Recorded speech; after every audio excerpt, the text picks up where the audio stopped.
Good afternoon, everyone, and welcome to the Curriculum Subcommittee of the Brookline Public Schools. We just lost Betsy, that's fine. And welcome. It's March 21st, 2023. So we will begin. We have a couple of items. One is to look at the middle school review, kind of do a debrief on the presentation that we had, and maybe talk a little bit about steps going forward. So have people gotten any feedback, any heard things, emails? I haven't heard anything. Yeah, only internally from staff and folks like that. Yeah. So if Facebook is any gauge, I did see some sort of commentary back and forth. You know, most people love K-8, and there were a few who said, well, maybe a middle school would be good. But I think the greater majority feel that K-8 is a good system, and we need to make it work. Work better. And not that we need to make it work, we need to make it work better. I think, you know, it works, but it can always be improved. Helen, I didn't go on social media for this, were there comments about recommendations that were made by the I didn't see that. Okay. They didn't get into the weeds. Okay. Well, at least what I saw. Now, I'm not the biggest social media person, so I'm not everything well. Yeah, but you know, I didn't hear a lot. Actually, I haven't heard anything specific to that.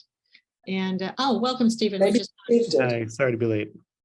We're talking about debriefing over the middle school review that we had last Thursday, and if we've heard much feedback from the public or just people you know, or just anything on social media. Have you heard much? We have not. I don't talk to people. Okay. Then you don't have to hear anything. Okay. Well, it didn't blow up. That's the good news, you know. And I think people, I don't know how many were listening, but I would, if people had a chance to look at it or look at the report.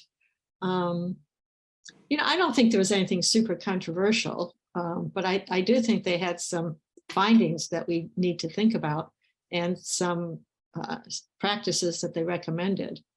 Helen, did you want to say something? Yeah, I'm just wondering, there's a written report, correct? Yes, you have a copy of that. Ooh, okay. When did it get sent to us? Well, it got sent for last Thursday, and then Betsy just sent it again today, this afternoon. With our invitation? Uh-huh. Okay, I'll take a look at it. Sorry. It's a little bare bones. I mean, but it's I don't know, 60 pages long. So I guess it's not too bare bones, but it does give you, you know, the summary of their finding. It gave you the commendations where they thought we did well. It gave us the findings, and then it gave us practices to consider. And I think a key part of the full report that they didn't get into last Thursday is that under each finding, there's a series of kind of sub bullets that provide additional context or sometimes evidence or sometimes explanation for what they mean. And then kind of at the back of the report talks about a little more of the methodology and who they talk to. And, you know, Stephen had asked about citing like essentially like a bibliography, right? So I do believe. No. I just want methodology. I just want to know what their actual methodology is, because it's not in there. Got it. Is it in the report, Stephen? There's a section called methodology, but it's not a methodology. Oh, okay. At the beginning, right? It has a little. Sorry to be so critical on this, but it suggests there's a lot in there, and I'd like to trust what's in there, and I would like some further description of why we should accept what's in this report as something other than conversations that they had with teachers. Was there anything in there, Stephen, that struck you as something that you were surprised by, or that? No, I thought the results were actually quite unsurprising. I thought that was I thought the tenor of the school committee response was widespread agreement that these weren't surprising findings, but some of them struck me as as things that people say a lot, rather than things that seemed to be I was that things that I hear a lot, but that I'm skeptical of, and so I really would like to know how they validated them, Okay. because I don't think it's difficult to report out what is commonly said about the middle school model. I think what's difficult is to validate that. So that's why I'm anxious to see that they applied something rigorous to these conversations. Sorry to be cranky about this, but I really do want to see them demonstrate that they did something more rigorous than have You conversations. don't want to just have a bunch of people's beliefs. You want to have, something that validates it somehow. Well, I mean, I think they did a great job of reporting on people's perceptions, which is interesting and important to know about. But I think they are claiming to have done something beyond report out on people's perceptions, which is to report out on conditions as well. So on that, I want to see I'm repeating myself. Yeah, no, I think a good example there is, I know because we sent them the data and like I talked through the process with them, like we know they looked at every single teacher's teaching schedule, but they don't really write about that in the report or describe that to the level of detail that I'm aware of, right? So I think I appreciate Stephen's point that it needs to stand in the report. Or if they looked at every teaching schedule, what do they do with that data? Do they have any kind of software that they use to analyze schedules, or is there any, what's their process for data analysis of those teaching schedules? I would like to read that. Do we have that, Gabe, or is that not in a report? Is there a lengthier report? This is just kind of the executive summary that we have, or no? No, that's the 60-page version is the full report. I think it's an example of something that, again, I've discussed with them, but they didn't write that up. And so they're open to it. I talked with Nate and David pretty quickly about it. And so I think it's just getting some clarity on what to add. Because again, from discussions, they actually had to go essentially by hand because of the way our data pulls out from Aspen.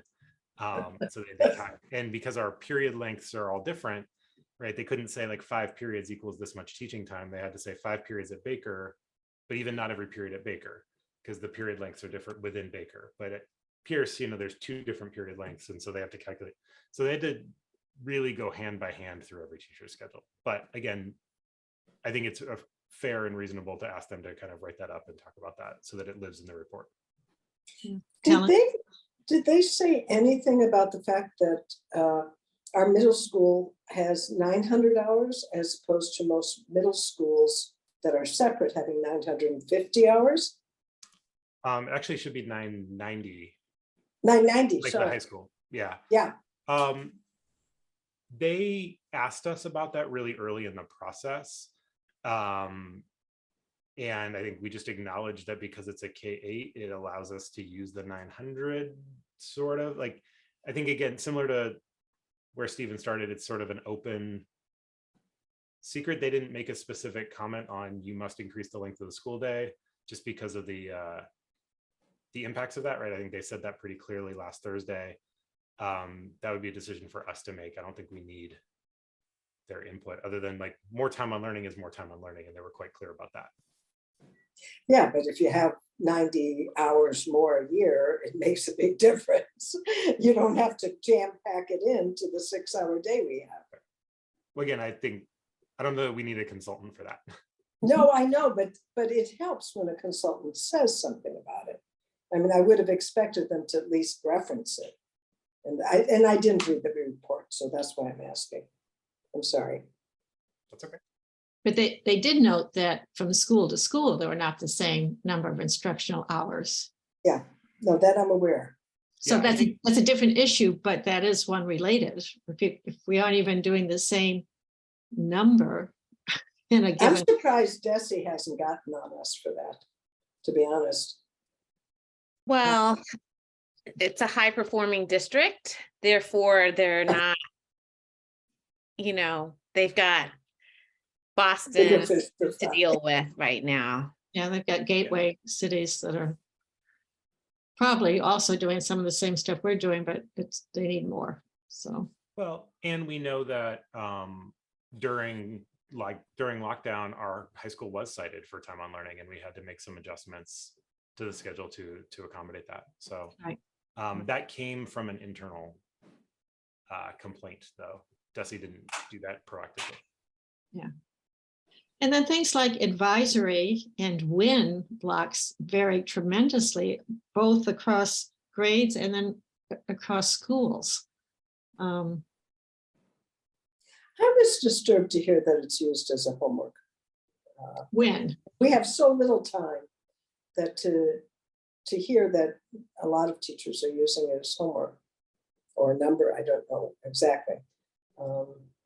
Yeah, the student response was approximately, of the students who responded, about 75% that say they usually use it for homework, Yeah. like study hall. Yeah. That's been true from my observations when I've walked through schools, you know, not hard data, but anecdotally. But that's a matter of intentionality and focus in terms of the schedule. And so we've made time for when, but the intentionality of what happens in that period needs to be looked at. Do they use this in middle schools and other districts? This when Yeah, folks call it different things. You know, I think the idea of a sort of open-ended what I need can work. I'm most specifically familiar actually with Evanston Township High School that does a block for every student in 9th and 10th grade. They schedule it very, very explicitly and tightly so that students know exactly where they are going. So it's not a like student choice, like today I'm going to go do math, tomorrow I'm going to go do science. It's for the next 6 weeks, I'm doing math, or I'm doing robotics, or I'm doing reading. And there are people who manage that quite tightly for the entire school so that every student has an assigned place to be, and it shifts in and out as student needs adjust. Not unlike our tutorial class at the high school, but it takes some significant management at the school level, but then also at the district level of like, what are the expectations for what students and adults are doing at that time? okay. And having like a data system to track to monitor which students get what support and who's making progress and who's not during those times. So those are some systems and structures that need to be built. Yeah, I mean, I would hope that a win block would be maybe, you know, for a period of time, not like the whole year. I mean, the win block could be the whole year, but that you would sign up or you would be assigned to a 6 to 8 week intense something. And it could be intervention around kind of remedial or something you need extra help with, or it could be something that would push you and challenge you if you're not being challenged enough for it. I mean, it could be either anywhere in that whole spectrum. Yeah, and that's the intent. Yeah, that's what I thought the intent was. Yeah, we're just not doing that. Okay. Yeah. And then what's the intent of advisory? Because advisory also is quite inconsistent in our middle grades. Yeah, so advisory is intended as community building. Right, so it can, this is where it does look like a variety of things, right? One of the challenges we've had with advisory, and we do have a kind of a side MOU about advisory from, I believe, 2017 or 18. One of the original concerns is we didn't have a curriculum when we added advisory. And so there was a lot of teacher question of like, what am I supposed to do? Like, where's my support for doing this? And for a while, we did things like developmental designs or open circle. I think there was an original intent that restorative justice practices would be used. We didn't really finish that initiative, so to speak, or we didn't finish our rollout there. And so advisory is a little bit of a catch as catch can. There's some people and individual teachers or individual schools that have kind of taken it on and really started to develop some practices. But again, as a district, and this is one of the findings that the guys from New Solutions talked about, is like nobody's in charge of advisory. Right? There's no sort of curriculum coordinator for advisory or lead for advisory. It's nobody's job. And so again, if there's a interested or skilled or trained person at a school or at a grade level, we might see it pretty robust. And then principals' goals for their school have impacted how much advisory is there. Right. I mean, I'm looking at this chart on page 30, and it's, you know, 1, 2, 3, 4 schools have no advisory at all in 7th and 8th grade listed. 6th grade seems to be more popular, although Lincoln says it has, they say there's no advisory there.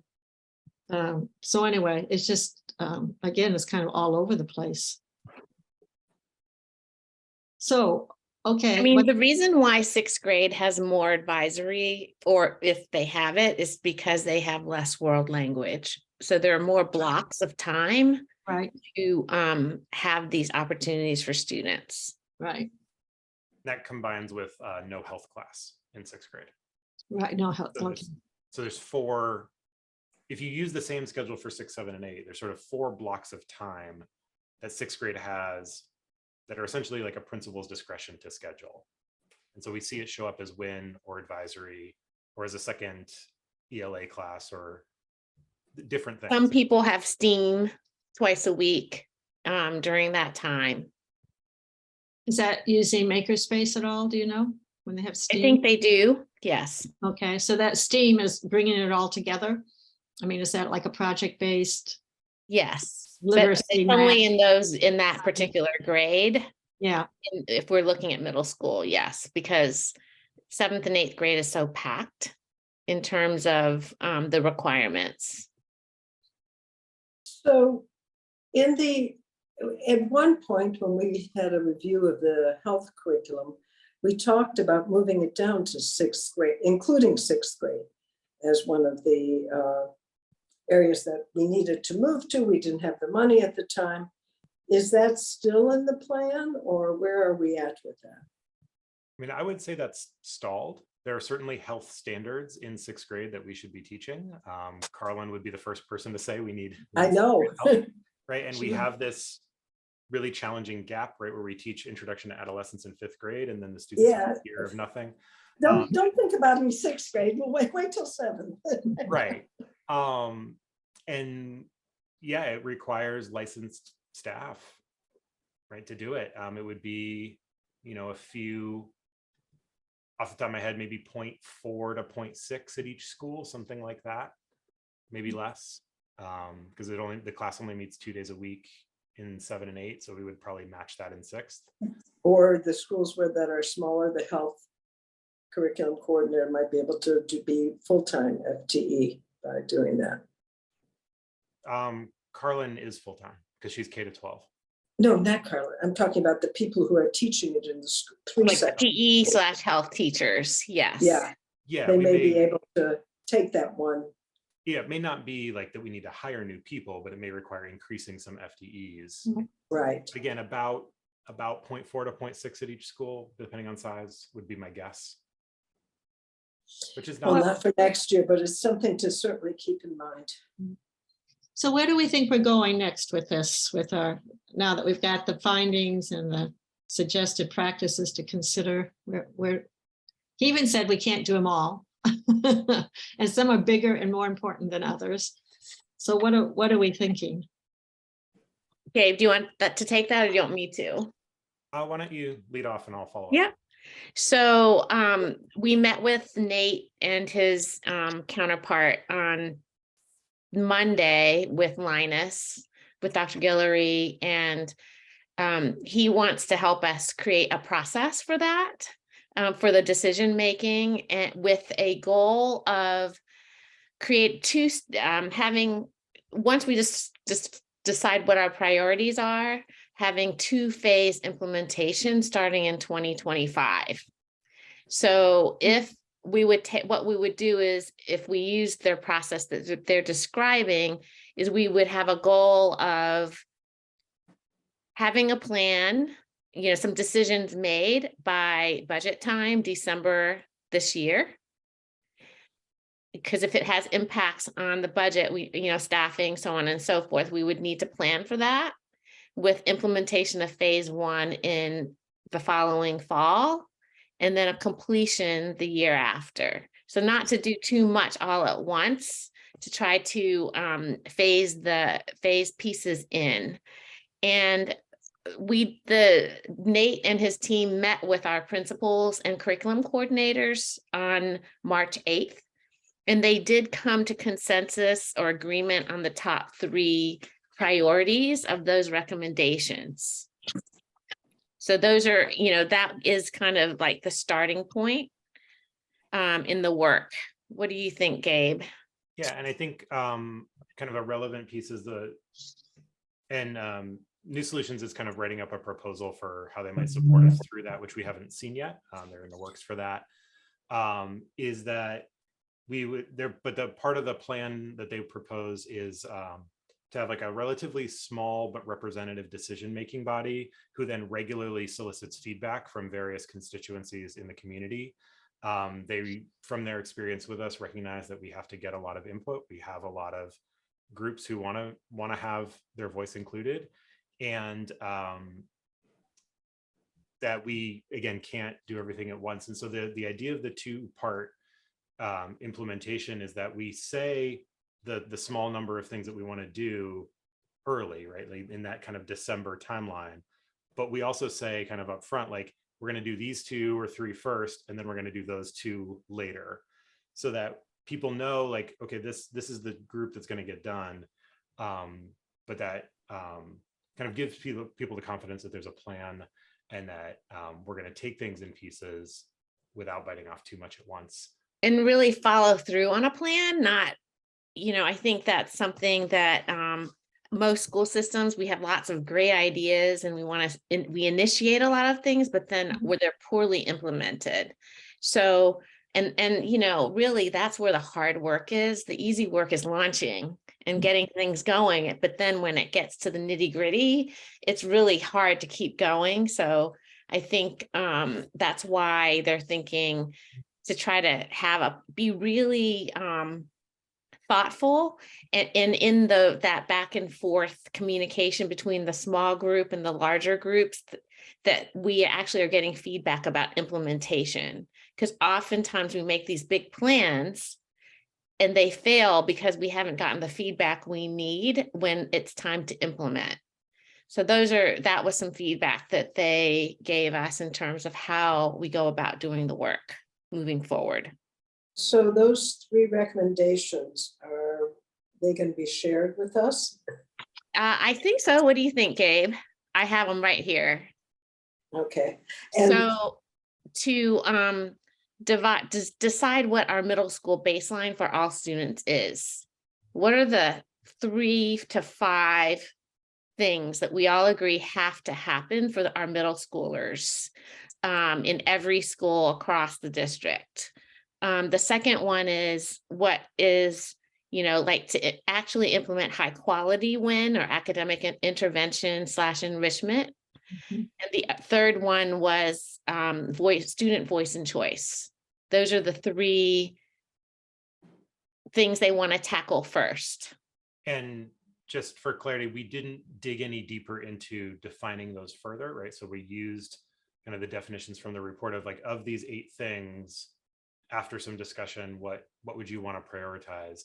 And then knowing that there's significant work then to go deeper and define how much voice and choice, right? In which areas are voice and choice acceptable? When we say a baseline, right, what are those handful of things that we're going to agree on? Like, that's all significant work. And I think that a key theme is that first one about defining a baseline. Folks felt like that was necessary before any number of other ones could happen, and it would sort of draw in some of the other ones that people thought were meaningful. So again, you talked about, so is the first phase going to start fall of 24 or fall of 25? 24. Let's see. What year are we in? 23. So December 23, budget for 24. Yes. Start the first fall of phase in 24. 24, second phase in 25. Okay, thank you. Oh, of Stephen? FY 24 and FY. Yes. I'm sorry, I'm For- confused. First, so the idea is by December of 2023, we will That's have not- oh, December of 2023, we will have established a group. They will have done some planning, gotten some input, and hopefully made some decisions, right? Somewhere in that timeline, so that for the FY25 budget, we can understand where there may be some impacts. And then first phase of implementation would be September of 2024. right, for the 24-25 school year. And then second phase of implementation would be September of 2025 for the 25-26 school year. I get the timeline. I'm confused about the recommendations, actually. So the consultancy is not providing the recommendations. No. Right. So we met with the principals and curriculum coordinators on March 8th. They gave the report and we went through a prioritization process. And as a group, these were the high priority areas that the group decided we need to tackle first. And I think the frame from the consultants was, you could start with any of these. These are all important. These all matter. You have to buy into them as a community and as a district. And so they are open to helping us with that process and supporting it beyond the scope of the initial contract. So we would have to open a new contract with them, which they're going to submit a proposal for that and we can make a decision. But at this time, they said the practices to consider, they are not prioritizing for us. And they are not specifically saying, I guess they're not prioritizing. Yeah. Do we have money? We don't have money in the budget for next year for this, right? We did not create a specific line item. There are some things that we could adjust, again, pending the scope of their proposal. Because as you remember, when we've done curriculum reviews, whatever one it is, we've usually put in some money in the OTL budget, a specific line item for that review. So there would be money to be able to implement or do the training, whatever needed to happen. Okay. But we need to remember that for FY25. Right. Remember health in 6th grade. Remember health, right. So, Stephen, you want to have kind of last word on this topic before we kind of move on? But you look like you're thinking. I just wanted I'm sorry. I'm struggling to understand what we're being provided by the consultancy then if they're not providing parameters for recommendations. And they very explicitly, they provided the capacity to process the data, to process the paperwork, to do the analysis of folks' schedules, to facilitate the 40+ focus groups and kind of process everything they learned from that. And wait, and that's not, is that included in this first report or is that forthcoming still? Yeah, surveys also, survey results, scheduling, staffing. Yeah, I mean, their analysis of like that chart that shows like, you know, a teacher teaches about 1,000 minutes a week and it ranges from 800 to about 1,200. They had to build all of that by hand because our data is not readily accessible, right? So did they give us the spreadsheets so that we now can use them? Yeah, we have them. Oh, okay, good. I mean, they are not anonymized, right? So they are like teacher name teaches this. Well, that's, I don't want you to publicize them. I just want to know that you have it to be able to work with the information. We need to keep in mind also that the data is from last year, not this year. And so that's another, you know, they needed to have a time limit to when they were doing the data analysis. And there were more efficiencies done this year too. So things are different. Some of the discrepancies that they cite have been mitigated a little bit, but really it's a little bit. It's not. well, there's nothing preventing schedulers, whether it's the principal or vice principal at the schools, from kind of tightening it up or looking at what that might be even next year. I mean, right? Because now they've got the data in front of them and they see the comparison. So that alone should kind of help them make some decisions around. Exactly. And yeah, schedule. we're already seeing those. We saw some of those discussions last spring, even just in some of the group conversation. Folks were like, oh, you don't, I mean, I don't need to do it this way, right? We found some misconceptions that people had about there were some misconceptions of, oh, I'm supposed to have 3 wind blocks a week or 4 wind blocks a week or things like that. And so we've cleared up some of that. And I think we've scraped the edges, not totally to the extent we can, but pretty close. And if we want to see any bigger changes, we have to do the deeper work to determine what we really want to guarantee and what we're willing to be flexible. So could you kind of update us periodically as you move forward, so we kind of have a sense of, you know, if what the new proposal might look like and whether it might fly, and Absolutely. how people are involved. And then, you know, as people are starting to do schedules for next year, if there's some kind of, I don't know, ahas, or we're going to make some changes just to keep us kind of informed, so we have a sense of that. That'd be great. Okay, we could talk about this for hours, but we're not going to. We're going to move on. But thank you so much for this.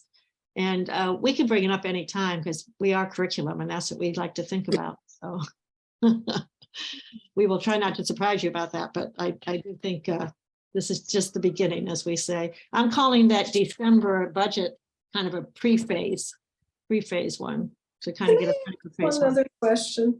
Mm-hmm. The issue of student choice. Oh, don't do that.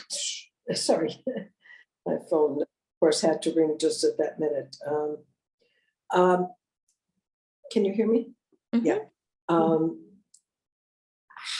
do you do student choice when you have such a short day and very little ability? I mean, if you're doing everything that we're asking the schools to do, and from my understanding of the curriculum, there's not a lot of free time to do student choice.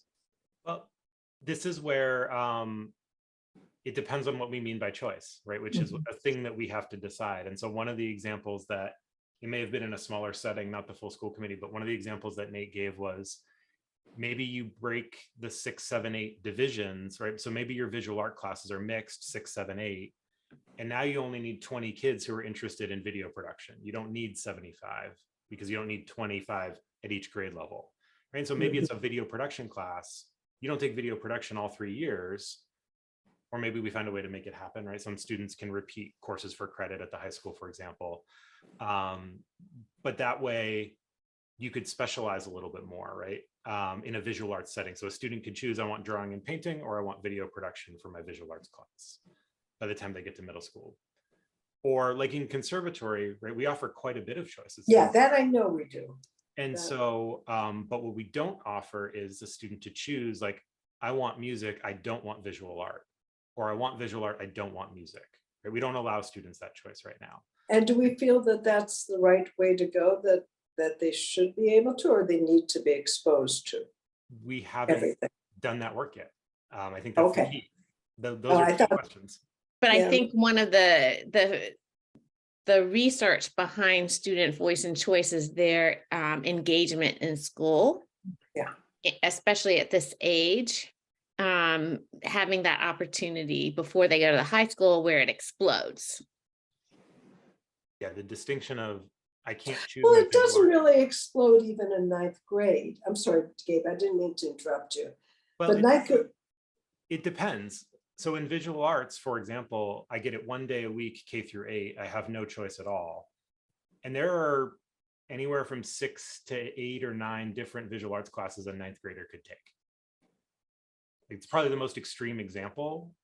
Or there's 5 world languages I could take as a 9th grader. I can start a new language. I can continue the language I've already done. That's a lot of choice. Okay, I see what's choice, because most of the 9th grade choices, quote unquote, are sort of prescribed. You need to take an English, math, science, social studies. Correct. And we know which ones those are. And a language, which I guess that's a choice. And then you have one elective. And you usually don't get into the one you want, because they're all filled by upperclassmen. Well, that's a different problem. But that's, and students are now choosing between visual arts, performing arts, and not just performing arts, right? Music, drama, and dance. Career and tech ed has a handful of choices. Like, there really is quite a lot. And it comes almost from 0 to 100, right, in that respect. Like, and it's certainly as students become juniors and seniors, there's a huge amount of choice. Like the senior year is an elective based system in almost every discipline except English, or including English, actually. Yeah. Okay. All right, I get it. Okay. Okay. Okay, we're going to move on to enrichment, Grace. Yes, and so I, I took your feedback from our last meeting, and I defined enrichment as, because I think that was a great question you asked, Helen, about, well, what are we talking about when we're actually talking about enrichment? And so I defined enrichment as school offerings and non-academic, like special school offerings and non-academic subjects. Mhm. So anything outside of reading, English, literacy, math, science, and social studies would be considered enrichment. And so I delineated each of those things that happen in a school schedule, and then also added, and I'm just going to share a slide I added.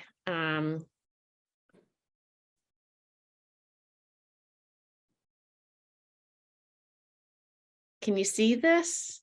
Can you just make it the slide as opposed? Yeah. Hold on, slideshow. Yeah. So additional offerings. So I surveyed the schools, the K-8 schools, and I asked, what do you have? What do you offer at your school outside of all these other subjects? And so library and technology is offered, field trips, buddies, partnerships between grades. They have plays and drama offered. Some of these are after school, before school. The clubs, so they've got math, chess, literature clubs, affinity groups, GSAs, student council, homework help, extramural sports, which I asked Jamie Yadoff. She says that's done at every school. Every school offers these extramural sports in these particular grade levels. In addition, there are extended day at a few of our schools, not all, for elementary, not middle school. Fitness activities, Young Scholars, Model UN, Mock Caldecott / Newberry Awards are things that are offered in addition to the general school day and the subjects that are offered. And so I just thought those were things that we could highlight for the community in terms of enrichment that are non-academic subjects versus core. So I wanted to stay away from the word core because there's like disagreement in terms of what core means in Brookline. Well, absolutely. I mean, I think, yeah, these are after school possibilities. Some of them are during the day, like they might have a lunch bunch that's GSA or, or before school, but they are still things that provide opportunities for children in the school setting. Well, the library, I think we have in every school, kids go. Correct, because there is a tech person in every school and a library person in every school. And there should be. I mean, yes. I believe in that. But I guess I see what you wrote. I'm still having difficulty, okay? Say more. Okay, I will. I see these things, well, the school day, first of all, I believe that music, art, and phys ed are also health and wellness, let's call it, what we're calling it now, are also part of our core curriculum. I don't see it as enrichment. I want every child to be exposed to those. And even some of the stuff after school, it would be nice, but not every child can participate in that. True. But I see enrichment more as in English, for instance, somebody who is a really good reader and who is really advanced in understanding of the written language, being able, I mean, one of the things we used to do is an example. We used to have a speech contest in 8th grade. Do you remember that, Gabe? No? You I weren't remember my daughter was in it, yeah. there? Yeah, my Before kids my never time. made it to the end, but they. This was every back in kid- early every 2000s kid in before. 8th grade had to either write a poem, recite something that was somebody else's, do it, practice their public speaking, do a drama piece, whatever, and present it to their class, I think, and then to their school. They was voting, and then those kids, no, they all went, excuse me, I take it back. They presented in their schools, but then they went to the high school, and every kid, presented there, and then, there were judges, and they decided who, was the best in each category. That to me is enrichment. It may be something we should do anyway, but at least, that second part of, beyond the public speaking in the classroom, being able to do that in front of a big group. And then we would have the winners come to school committee. They were absolutely amazing. Amazing, these kids, who some of them had never excelled in anything, but this was where they could really. So I need guidance because I'm supposed to be presenting this information on March 30th. Oh. And we're talking about two different things, right? And I would argue, Helen, that the thing that you're describing is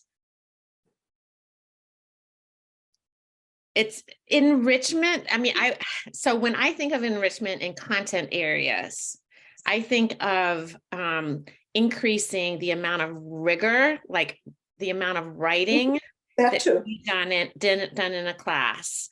For example, the amount of actual thinking that a student has to do in analyzing and synthesizing of information.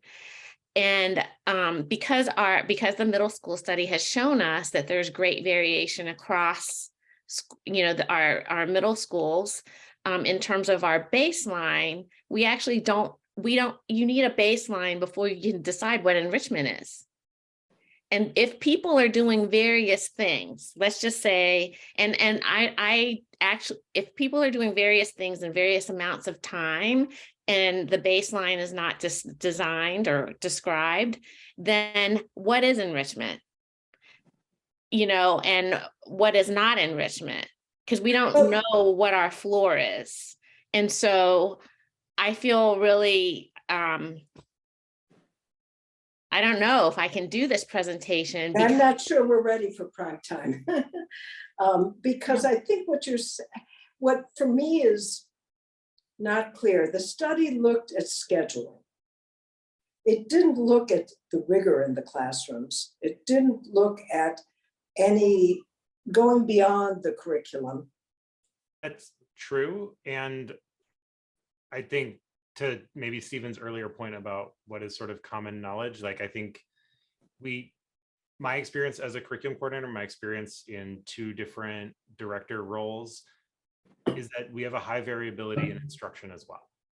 I can think of an example where, there are 8, for example, there are 8 6th grade social studies teachers, one at each school, right? As of a couple of years ago, I think we've made some shifts, but as of a couple of years ago, not every 6th grader wrote an essay in social studies. There were schools where that did not happen, and schools where they wrote 2, 3, 4, 5 essays as a baseline. Like, as this is the class, this is not extra work, this is not going above and beyond. There are 6th grade teachers who would say, yes, a student should write an essay once a quarter. And another teacher I can think of who would say, students aren't ready for that, right? And so if we as a district haven't said, these are the 4 common assignments, every kid should do it, we really can't talk about enrichment, because those 2 examples I gave, like one of those looks like enrichment for the other teacher. Correct. Thanks, Gabe. That's really a great example.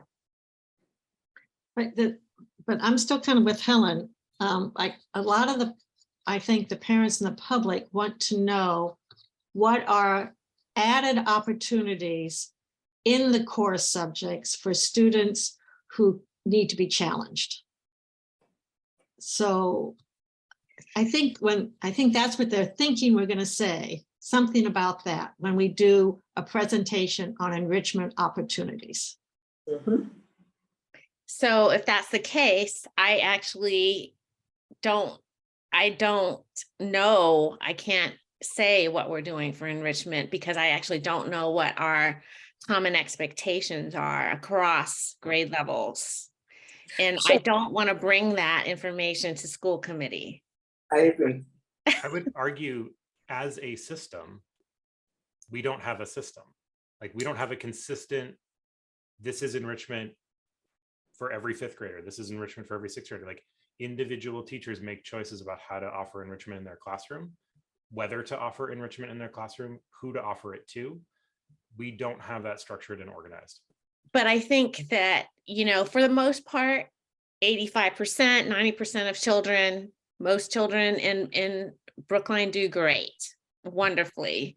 But the students where we don't have common expectations for are getting this varied experience that is not serving them well. And so that includes our students with disabilities, because let's say a special ed teacher is trying to support a student in third grade or in middle school, but every teacher has different expectations. And as a result, it's really managing those expectations versus trying to hit target within those content areas for that particular student. And so what having that bar, we want a high bar, but we also want to make sure we're not leaving students behind because our system isn't set up in a way that can help them meet those standards, meet those common expectations for every kid. And, as a parent of a, middle class, parent, my daughter, if she wasn't getting what she needed, I made sure she got it. And, I didn't depend on the school to make sure that she got what she needed. And if I wanted her to have enrichment, I made sure she got it. But that is what we don't want to have happen, unfortunately. But what I'm saying is that unfortunately, that is what happens because we don't have these common set of expectations that we can communicate. But the students that are school dependent or do need school, like I was when I was growing up, right, are not getting that common expectations. We're not sending them to eighth grade or to ninth grade with a common experience, or at least those 1, 2, 3, 4, 5 things we want every eighth grader to leave every middle school with. And we need to guarantee that for every student in the district. Not because families have made up for what we didn't provide. Right. Grace, can I make my thinking on this is that it's not about the equity issue isn't about identifying a standard that is the sorry, let me take a step back. So you started with a definition of enrichment that was around non-core subjects, and then Helen and then Suzanne pushed back and suggested it was more about students who achieve a certain competency, making sure that they're sufficiently challenged in their classroom environment, which I think is the more widely expected definition of enrichment in the Brookline context, and that's what I would suggest as well.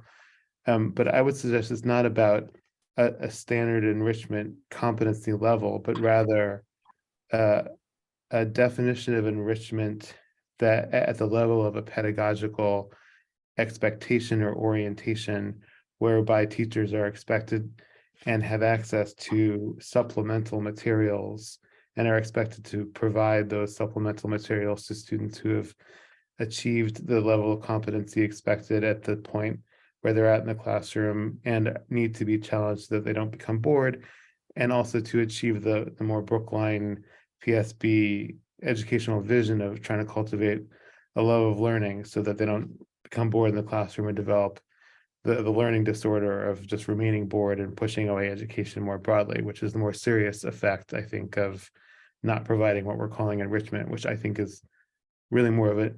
I think it's an unfortunate name for what we're trying to describe right now, because it's really, I think it better aligns with an equity issue of trying to meet students where they're at, and some students are just, they need to be provided with supplemental materials for them to continue to be learning. at And the I rate would say they are. that, I would say that there are teachers that do that, but Right, we don't have but a common competency level exactly, defined. but I don't think it's about a learning competency level, but rather a pedagogical expectation. That should be the definition. That I'm just putting in my 2 cents here. That maybe more closely approximates what might be a good definition of enrichment that we could put forward as Brookline's definition of enrichment. Stephen, I think you really hit what I was trying to say in a much more eloquent way than what I was trying to say. But that's exactly what the expectation. We did it. We used to do it. Like, it's not like we have to have an advanced level of No, grade no, I subject agree. that is like the A+ competency or anything like that, but just that we have to have, it should be PSB's, it should be the PSB expectation that we have supplemental materials at the ready. And it should be the pedagogical expectation that teachers provide access to those materials in a facilitated way for students who need to be challenged to maintain some learning. I think where I don't know if I necessarily disagree so much as maybe there's an order of operations component to this. There are cases and situations and grade levels and content areas where we don't have sufficient baseline materials for teachers. And so saying that we're going to provide supplemental materials when you don't have a Fair baseline enough. seems I illogical, concede that right? point completely.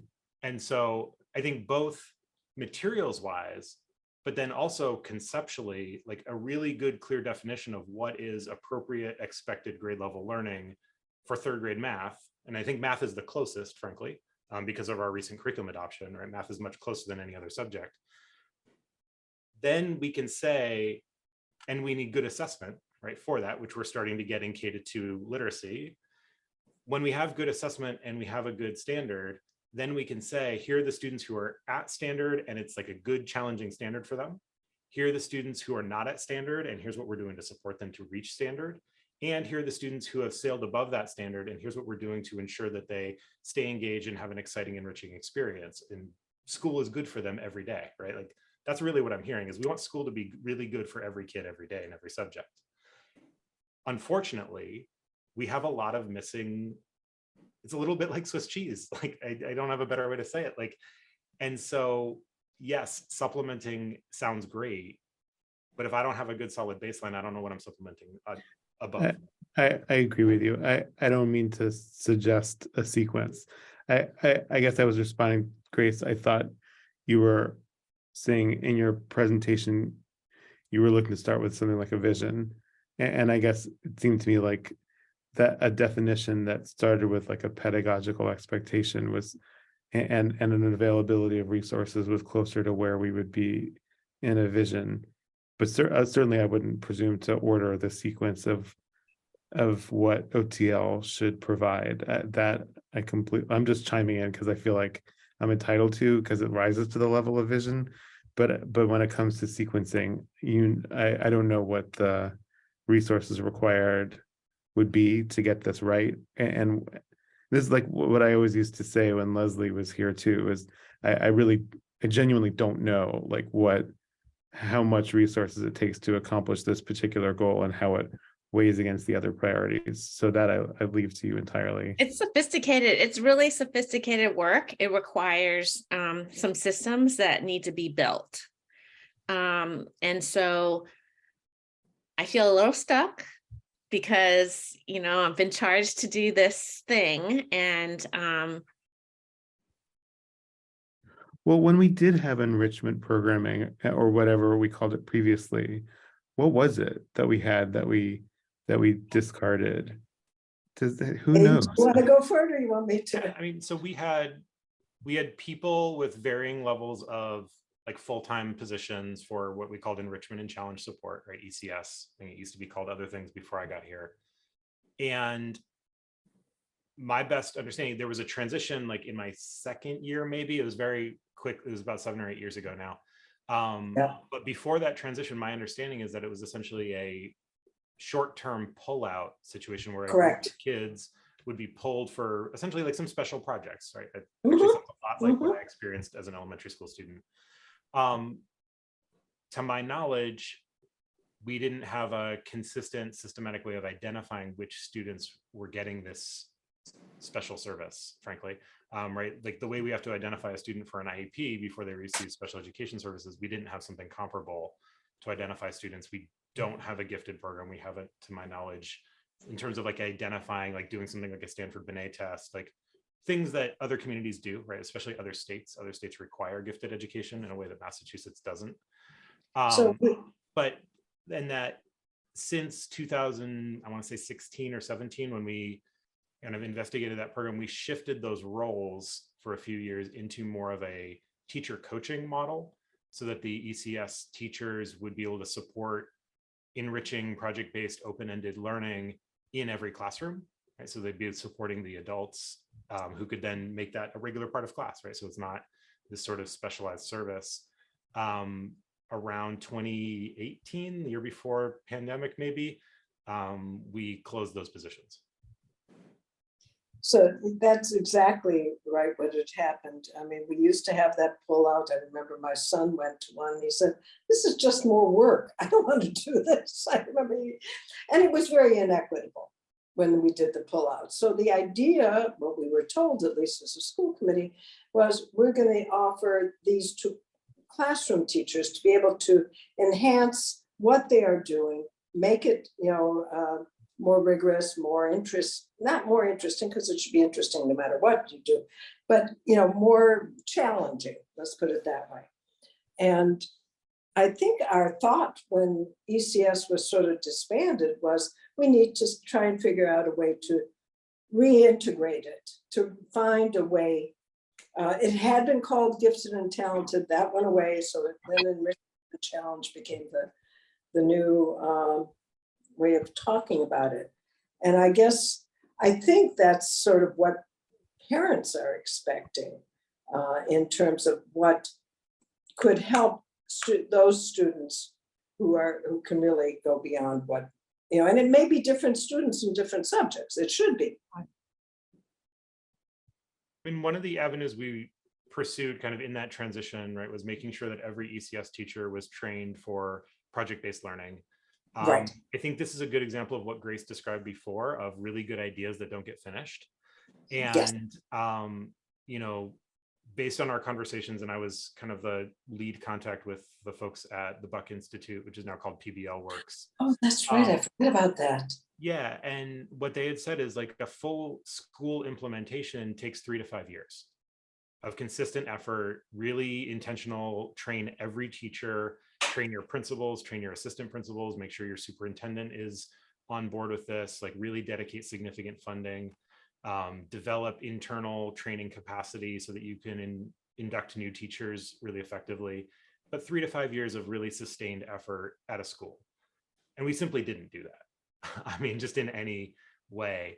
And the level of pedagogy change is quite significant. And the level of curriculum design that has to be done is quite significant. I mean, this is, I hope no one takes this as a critique at the teachers who did this, but our social studies curriculum is teacher designed, and we had a good initial investment to create it, but that was back in 2012. And we have not done the work to keep that up. The maintenance work required is enormous. And, if we think about how much we spent on math curriculum, we have not invested in other curricular areas in quite the same way. And our curriculum shows for that underinvestment. So we could use math as the beginning of how to go about doing enrichment, because we are somewhat, and that program, from my understanding, when it was presented to us, allows for that. That's my understanding. I mean, Michelle would probably be able to speak more specifically to it.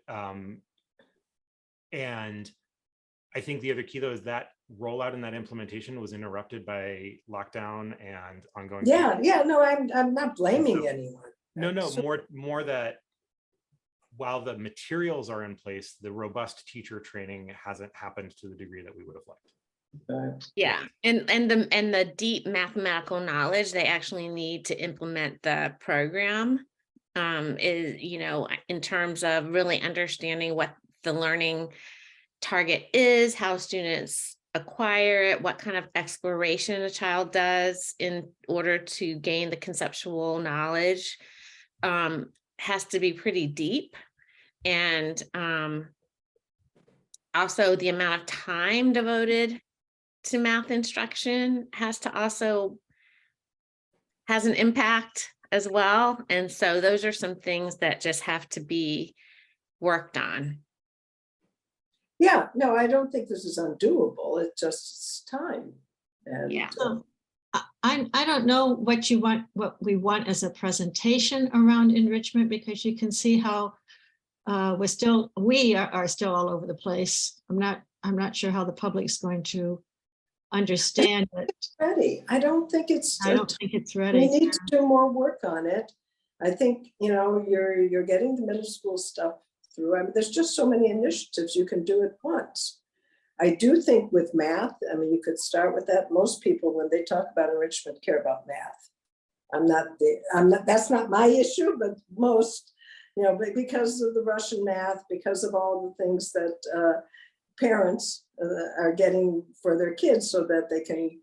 Yeah, I think for me, math is a good place. I think another place would be to make sure there's grade level complex text and writing happening every single day in every class. And I don't know if that's happening. So I think those are two ways, by having increased amount of writing expectation, not just writing a journal entry or a personal narrative, but really taking some grade level text, literature, or nonfiction, informational, and doing some writing around what they're Combining reading. social studies with English. Yeah. And then the other piece, I think, is, really having a strong understanding of what the expectation for every grade is in math and how to support students who need it and provide the enrichment or extension, whatever you want to call it, to students who are ready for more. Yeah. And the example of how we kind of short-circuited was when we're putting money into our maker spaces, and and then we just kind of put it there, and we didn't really offer the support, the training.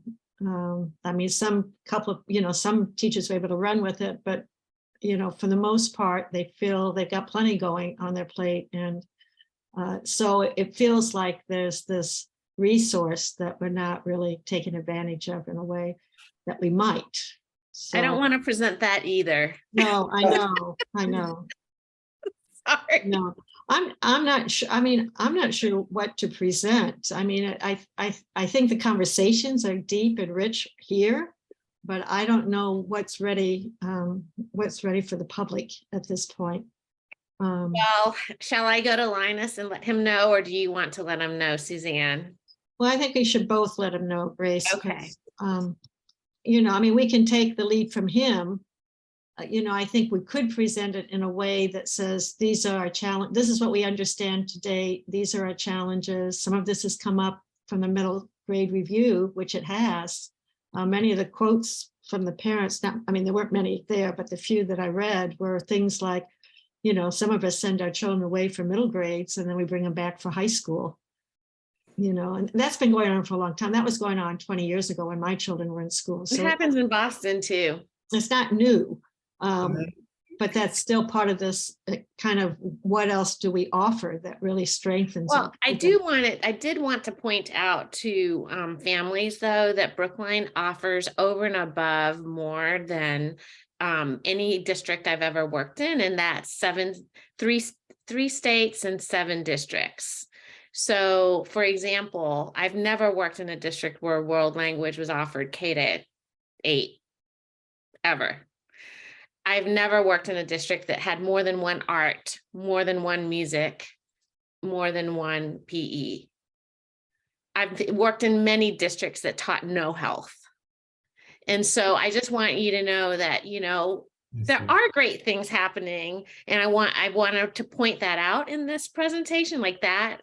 But that's like a 5-minute statement. It's not talking about what what the community really wants to know. But I do think the community needs to know that its children are being provided a well-balanced whole child education, and that, we still do have work to do to bring the rigor up in the content areas, in all content areas. That's it. That to me is the nub of it. I think enrichment actually is only one piece of the conversation that's the really interesting conversation. Like I was listening and thinking, maybe the presentation doesn't have to be as narrow as enrichment. Maybe it could be a broader conversation about academic rigor and meeting students where they are in learning. And it can encompass things like leveling and AP course availability and some of the initiatives that have already been presented to the school committee that have received, I think, a lot of enthusiasm from the school committee about some of the innovative ways people at BHS have tried to thread the needle between making more equitable access to rigorous learning opportunities for all students through different kind of learning modalities. Like that seems to be the other half of the coin here. You know what I mean? It's not just about enrichment. Enrichment is just one, something we lost in terms of an offering, but it's part of a class of offerings that I think is worthy of a broader discussion. Like if we discuss it out of context, it's just like, oh yeah, ECS is gone, what's going to replace it? What are other schools what are other districts in Massachusetts doing? Should we buy the curriculum? How much is it going to cost? Is it a 3 to 5 year window? Where does that rank on the priority list? Like OTL already has like 7 things that it's doing. Maybe we put it 5th. Okay, so that's 2026. Okay, then it'll be fully rolled out by 2031. Like that's that conversation. But it's part of like the academic rigor and how are we thinking about that these days, and what are the initiatives that are linked to that conversation? That seems like that has traction, that conversation. I hope I'm not being too vague by saying this. No, I like that it. Seems like that has like a hook, you know what I mean, for a presentation. I hate to say this, but the word rigor just sets up some red flags for me, because that wasn't the most felicitous. I just think you need another word. Opportunities and coaching and challenges I can live with, but when you say rigor, then you get kids anxious and am I taking enough AP courses? And that's not for everybody, and so anyway. You're right. Okay. I would actually challenge the rigor question, partially because the school I taught at in Bellevue outside of Seattle, it was a full IB school. We had lots of students attempt the full IB diploma. And one of the conversations that we had as a staff regularly was, how do we create humane rigor? Right? Okay. How do you get really intellectually challenging and stimulating work without assigning kids millions of hours of homework and preventing them from living the rest of their life? And those were I'm with you, Jade. Yeah. How can this task be really rich without it being a 300-page text? Like, what can you do with an article, a paragraph? How many essays do you really need to write to learn the skill? Like, that is work we can do and schools can do. And I think this points to talking about talking about being analytical. Being able to think and express your thinking in multiple ways, writing, art, not just in the writing, but I think writing is speaking, debate, like all of those things, are part of a rich experience for students. Maybe talking about it as a rich experience, right?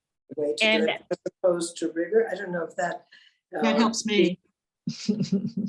But it's about not just rich, meaning like fun, right? No, but fun is good.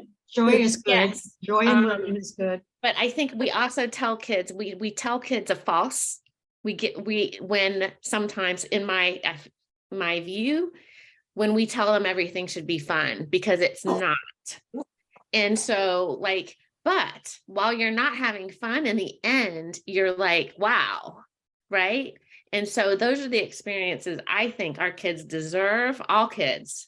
But I also feel like we can do it by not necessarily changing everything wholesale, but by doing what we're doing really well and then raising it up, like for everybody.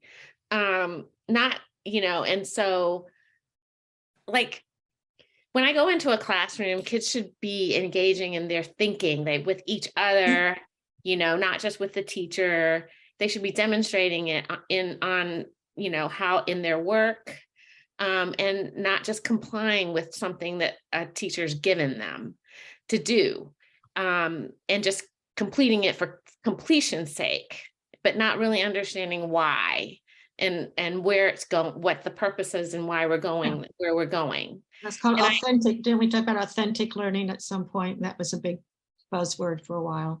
So I'm not actually looking for a lot that's really fancy. Just do a really good job here, and then you'll know what this looks like. But until we get there, I just don't know how to, until we have a system for that, I'm just not sure how to talk about this topic in a way that's going to satisfy the community. I think we got to kind of talk to Lions. Okay. And Gabe and see. I mean, we can present it just as this, and you'll get a robust conversation in school committee. People who don't know how to follow this or know the terminology and what we're talking about may be more difficult to follow our thinking. And, we don't want them to walk away, as we said, that we're deficient in many ways. We're not. The system is not. I mean, I know it can be greater than it is. Right. So and more opportunities, richer experiences, critical thinking, there's lots of buzzwords that are out there. I don't want to, I'd rather just describe, like, when I think about at our meeting, the community planning meeting, where we had Anthony was talking about the portrait of a graduate. And, I don't want it just to be the end point. I think that portrait should be built from the very beginning, right? And so it's not just that graduate that we need. I mean, yes, but that's the picture, but you've got to build it from kindergarten or from the little ones all the way up. There's a pathway for that.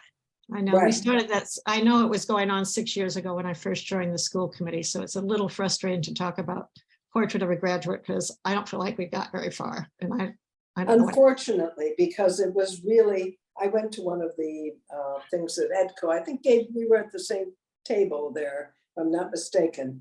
I think you were there with Nicole and she brought it back. Okay, maybe that's what it was. But it was fantastic because it was a whole community effort put together, because once you know what you want the graduate to look like, you can work backwards to what you need to do to get the kid there, and to me, it was a very exciting thing, but unfortunately, turnover of staff, the pandemic, all that, It's another thing we started and then still didn't. And so, part of what we may need to think about is what things did we start that are really good and we really need to bring back, Or there's another way of looking at this. As to what do we not do so we can do a better job that we're trying to do. That's so, like in Brookline. But that's just, but as a result, it's just the additive nature of the work makes it really hard to do any one thing well. And so I would argue that we think about acting some things and really focusing in on a few things that we think are really, really, really important. And just try to nail that before thinking about adding. Okay, I think this is all we're going to be able to do today. I know, again, we could talk about this for hours. So, Suzanne, can we? I'm at Washington Street on tomorrow. So, and I would like to try to steal some time with Linus in the afternoon if possible. I'm pretty booked for Okay. until 4, like 12:30 to 4, I do my tutoring. I am available in the morning, or you can just book with Linus and then I can catch up to see where you Sure, are. I'll do that. Okay. I'll do that. Thank Okay. you. Okay, so we have, 14 minutes and we had new business. There was something you wanted to bring up, Grace? Was that the world I language? do actually. I wanted to mention that the World Language Review program review is being launched next week. Okay. So the National Foreign Language Center out of the University of Maryland will be conducting the review, and Tanya is all set to bring them to visit classrooms and interview principals next Tuesday and Wednesday. And we had asked them about including high school as well. They just feel like with the current timeline, they don't have the capacity. They are capable. They are open to it kind of in the next school year, but just on the kind of short notice to get it done in this year, we had to focus on K-8. Well, the problem is though, then, I mean, the learning of a second language takes time. And the results don't happen. And it's not necessarily, on a straight line. Sometimes you go up and sometimes, and so when they get to high school, it's really important. I remember back, I don't know, it's been before this curriculum coordinator, the other woman who was here, who was from Boston, whose name I cannot remember right now. Are you thinking of Dawn Carney? Yeah. She did a review at that time and asked the high school teachers where things were at. And it became very clear that the kids were able to get to proficient after 2 years in Spanish. I don't remember what it was in Chinese, but in Spanish, it definitely was that, because Liz Gorman, I remember, came and spoke, and she's still at the high school, actually. Mm-hmm. And they really had to change their curriculum at the high school because of, the students coming. And so it worries me not to do that piece, at least 9th grade teachers. So they are going to talk to a couple of 9th grade teachers because, and also they're going to do a document review of lesson plans, curricula, and do surveys. So it's not just observing in classrooms and conducting it's interviews, surveys, and document review. And then I think, it's a quality group. And so I think that if, depending on, we'd like to get delivery of the report by the beginning of May, just so you know. And so it's a quick turnaround, which is why they did not want to add the high school to the study, but I think they will be well equipped to move right in and do it early in the fall. Okay, then I would try, Gabe, if you can, to get those high school teachers who were around for the one before to see if there's been any change in what students are able to produce. I would also try and share that report with them. Yeah, I have it. Yeah. It was presented to school committee. Yeah, I'm pretty sure it was. I think it was 2015. Thank you. That much I couldn't tell you. But if there are teachers who were involved with it at that point, I know Liz Gorman was, and I know she's there, but I don't know who else was. Yeah, I mean, Rachel, as the department chair, has been there since the 90s, so she'll know. Absolutely. Yeah. And then the only other thing I think is I wrote a communication to principals and curriculum coordinators. I don't know if that's something that you all would be interested in having or being included as curriculum subcommittee as they get published. If you want to be included in that, I'm happy to do that. Sure, I think so. I think we would like that. Stephen, would you? Yeah, if you could, either you could send Betsy and she could send it to us, or you can just send it. If you need a school committee liaison to this study, I'm happy to help out or cause trouble, whatever you want. Great, thank you. Any other new business? We actually have an extra 10 minutes, so we could do. Oh, the only other thing is that we have been visiting and doing learning walks in schools with Oh, yeah. Teacher Center Mhm. and using 3 look-fors. We've gone to 4 schools so far. We'll be going to Beep and the high school on Monday. I forget which schools. 2 other schools on Wednesday, and then the last 2 on the following Monday, April 3rd. And at that time, we should have some baseline data on those 3 look-fors. Can you And tell what us? First, Sure. I want to make sure that they're correct.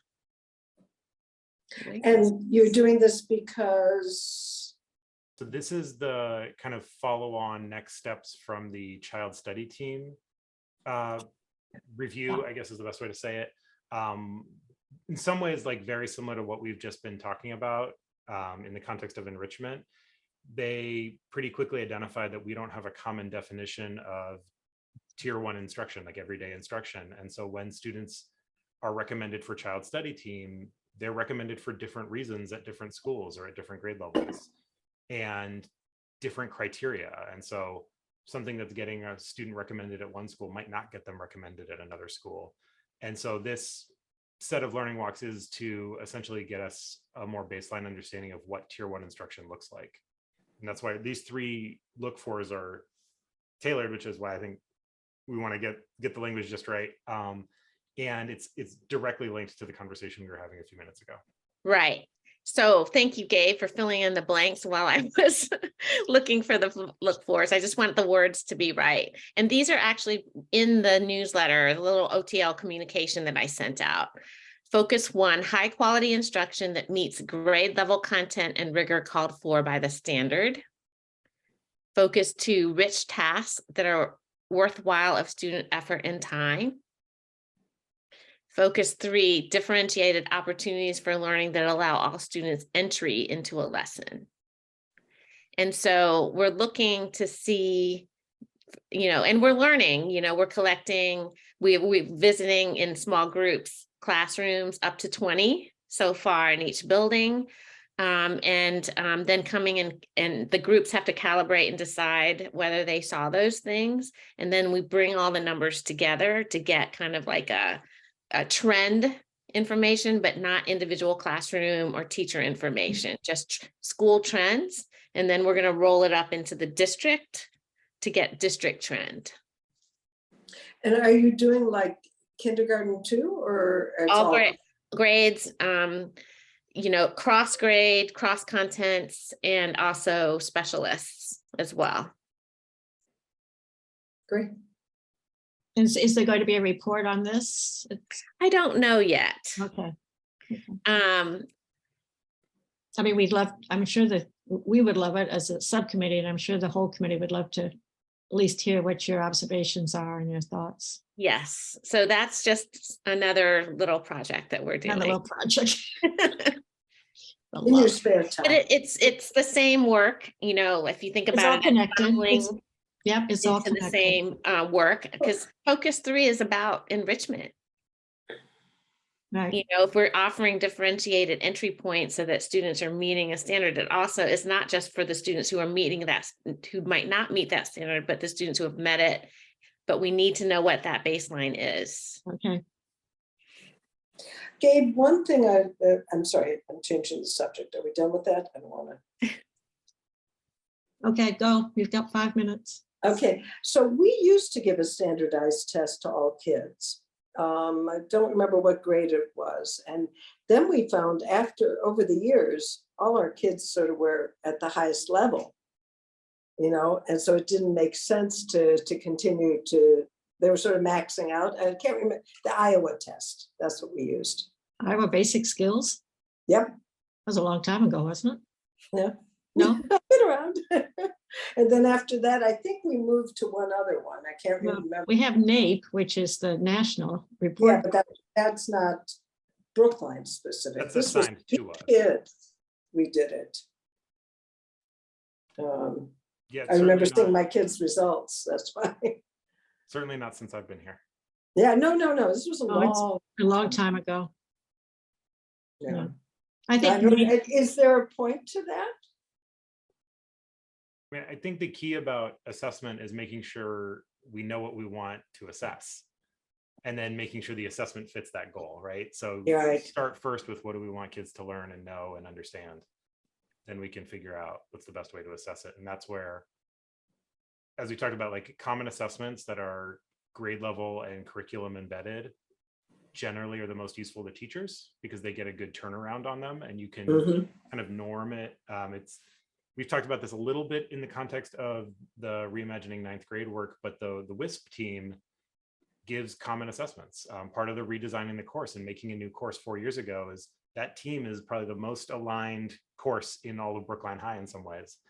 And they can all sit down and like they're giving the same midterm and they, regardless of section, and actually the English department has done some of that as well, where regardless of standard or honors class, they're giving the same midterm and they're actually trading them so other teachers are scoring not their own students. Right? They calibrate on the rubric so that they all have the same sense of a rubric. And so then you score students that are not your students. And what did they say about autonomy and creativity? This was teacher designed and teacher led, right? So they chose this. Okay. This is not a mandate from town hall. Yeah, interesting. I think they find a lot of benefit. And that's certainly Well, what we the WISP used to team give said. also an 8th grade math test. And according to that, you were placed in your 9th grade math class. Now, that went away, and but I'm not sure if it was good or bad and how that. So I did have a meeting with Matt Rosenthal, who's our math coordinator, and he did share that there's this document, and I don't know how well communicated it was, but it does have the standards that are focused for every unit and also assessments that should be done for every unit. And the implementation is still being worked on right now, but I think some of it has to do with communication and expectation setting. So that's something that can get really better, more traction, I think, at the beginning of next year, but to start communicating the expectation now so that people start getting used to hearing that, oh, this is where this document is. When I do this unit, I need to really hone in on these standards, and this is how students are going to get assessed. Okay. Well, we've covered a lot of ground today. I don't know that we've come to many resolutions, but we've covered a lot of ground. So I'm not sure what to say, Grace, about the upcoming presentation of the school committee, but let's talk to Linus. I think I'm hearing from people here that we don't necessarily have to have an enrichment. Correct. Maybe it's a little early for that. If possible that we could just talk around some of the things you're working on, but maybe not, I don't know. So let's talk to Linus. I think what would be more valuable to spend your time on is these, giving us feedback on the 3-question, the visits, and sort of your experience of how that is, because you're an outsider coming in, looking at our classrooms. What do you see? And I think, for me at least, that would be interesting for me to hear. And Linus said you're going to talk about M-Class, I think in April. M-Class is on the presentation, the feedback that you gave Michelle, she's presenting that. She's shortening it, making it a little bit higher level. So you could do that instead of the enrichment, and then where we have the M-Class, you might want to put in what you've learned on your learning walks. I don't want to share data though yet. No, I'm not asking to share data, just kind of impressions and where you think you can go with it. That's a possibility. It's a possibility. When you talk to Linus, that would be a possibility. Okay. So, it's great to talk about instruction. I just want people to feel not alarmed, but we have work to do to continuously improve and framing it that way. That's why we're here. We're lifelong learners. Right? And I really appreciate your feedback and conversation. Stephen, you've given me some thoughts about how to frame. So that's good. And maybe we can delay it 2 weeks. So I have a little bit more time to think and get and also the visits will be completed. Mhm. So I think that might be a better time. So you might stick in M class next time, because instead of enrichment, if you want, talk to Linus about it. So we were supposed to do both. Oh, on the same day? And enrichment, Oh, yeah. So okay. M class is on the docket. Okay. Yeah. Yeah, no, I know it is somewhere. Okay, we're gonna call it a night. I know Helen wants to keep talking, but we're gonna just, Oh, I'm going to oh, dinner now. I just saw those wheels turning and I thought you had more. to No, say. no, no, no, no. Okay, I'm done. I finished. Okay, okay, thank you. Thank you to everybody. It's kind of nice to have a small group in a way. Yeah, it like that. was. Yeah, so we'll talk and we'll see what's Great. going on. Thank you so Thank you much. so much for your feedback. I appreciate it. Yeah. Thank Okay. you. Good night, Thank you, everybody. Gabe, for helping. Yeah, Bye, Gabe. folks. Thanks. Bye-bye. Bye.